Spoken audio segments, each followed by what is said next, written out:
Daddy, are you crying because of me? The small voice cut through Graham Whitfield's chest like glass. He looked down at his 4-year-old daughter, Ivy, her pale face framed by the hospital pillow, her tiny hand reaching for his even as monitors beeped steadily beside her bed.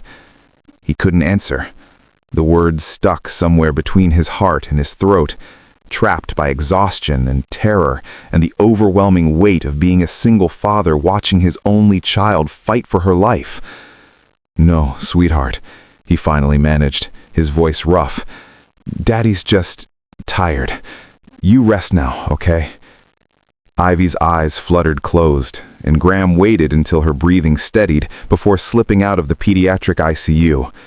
His legs carried him automatically to the hospital cafe, a fluorescent-lit space that smelled of burnt coffee and institutional cleaning supplies. It was 2 a.m., the graveyard shift, when the world felt most impossible. He collapsed into a corner booth, buried his face in his hands, and let himself break. Graham was 33 years old, a successful investment banker who'd built a comfortable life through relentless work and careful planning.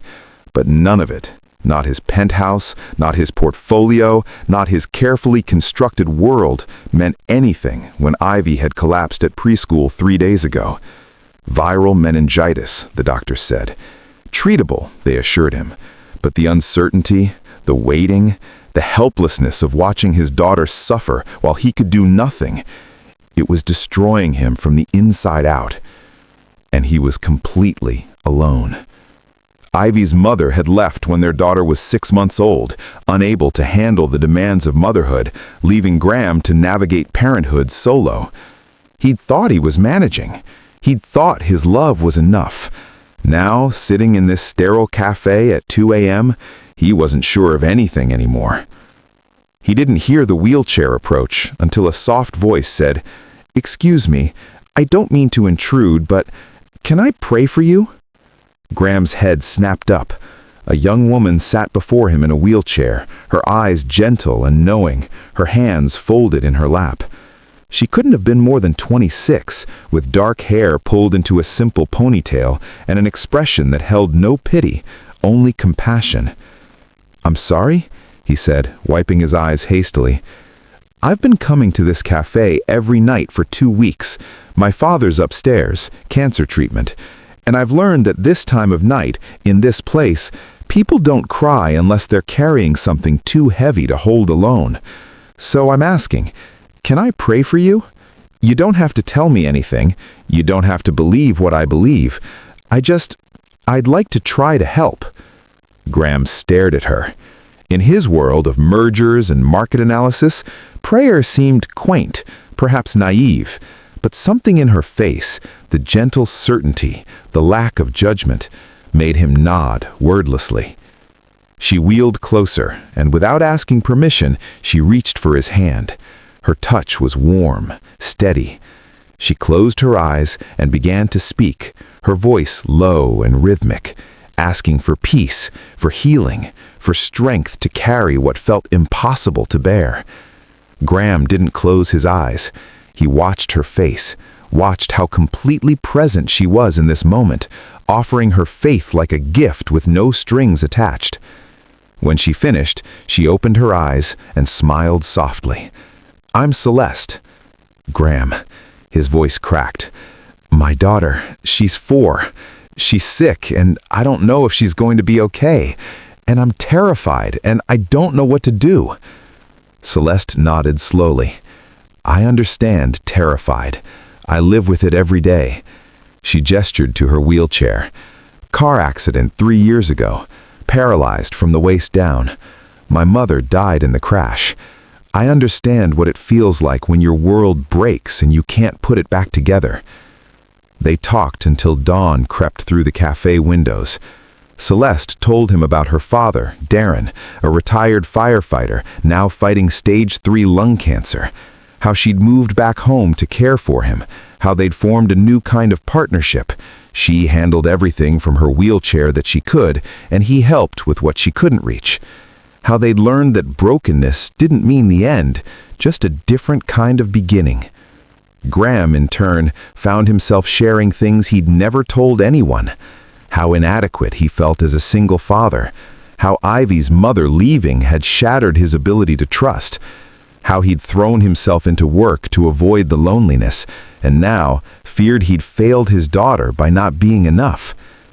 "You're here," Celeste said simply, "at 2 a.m., falling apart in a hospital cafe because you love her so much it's destroying you. That's not failing, Graham. That's being a father." Over the following week, as Ivy slowly, gradually improved, Graham and Celeste became something unexpected. Friends. They met each night in the cafe while Ivy slept and Darren rested. Celeste would pray, and then they'd talk about fear and faith, about learning to accept help, about the strange grace that sometimes emerged from suffering. One night, Graham finally asked the question that had been building. "Why did you approach me that first night? You didn't know me. I could have been anyone." Celeste was quiet for a long moment. "Because 6 months ago, when I was in the deepest depression of my life, paralyzed and grieving my mother and watching my father waste away, a stranger in this exact cafe asked if they could pray for me. I said yes, even though I didn't believe it would help. But it did.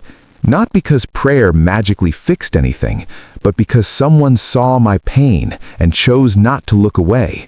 They reminded me I wasn't invisible. So now, when I see someone breaking, I try to be that person for them." Graham's eyes burned.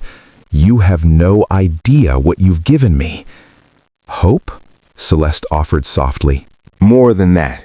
You've given me permission to not be okay, to ask for help, to believe that broken doesn't mean finished." 2 weeks later, Ivy was discharged. Graham carried her out of the hospital, her small arms wrapped around his neck, chattering excitedly about going home. Before he left, he found Celeste in the cafe, sitting with her father, a weathered man with kind eyes who was clearly weak but smiling. "This is Ivy," Graham said, kneeling so his daughter was eye level with Celeste. "Ivy, this is my friend Celeste. She helped Daddy when he was very sad." Ivy studied Celeste with the solemn intensity only 4-year-olds possess.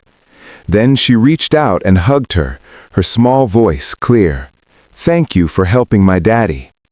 Celeste's eyes filled with tears. "Thank you for getting better, sweetheart." As Graham stood to leave, Celeste's father spoke for the first time. "Take care of that girl, son, and let her take care of you. That's what family does." Graham nodded, understanding that Darren wasn't just talking about Ivy. In the months that followed, Graham's life shifted in ways he couldn't have anticipated. He cut back his work hours, prioritizing time with Ivy. He started attending a support group for single parents that Celeste recommended.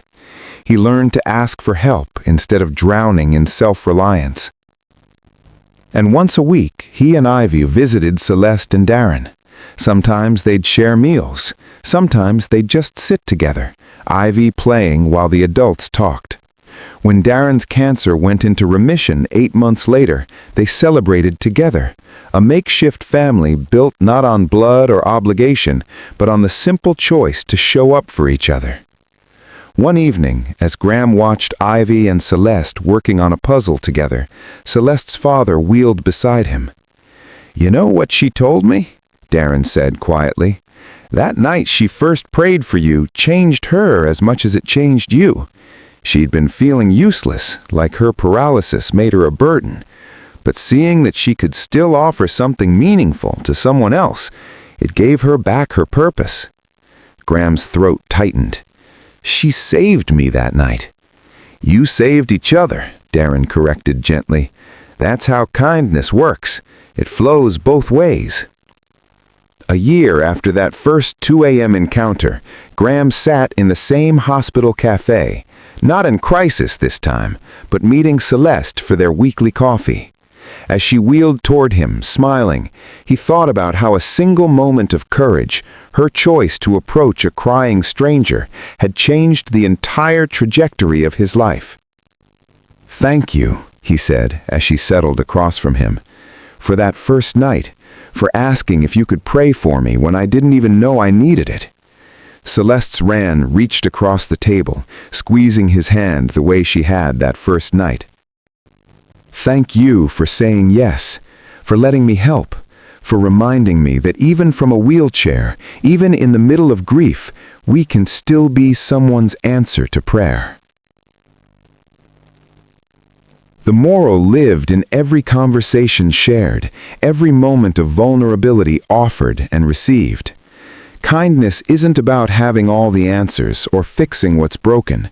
It's about having the courage to approach someone in pain and simply ask, "Can I sit with you in this?" It's about recognizing that we're all carrying burdens too heavy to hold alone, and that offering our presence, our prayers, our simple humanity might be exactly what someone needs to survive the darkest night. In our own brokenness, we can still be whole enough to help others. And sometimes, the act of extending kindness heals the giver as much as the receiver, reminding us all that we matter, we're seen, and we're never as alone as we fear. If this story touched your heart, please like, share, subscribe, and comment. Let's spread more stories of kindness and hope together.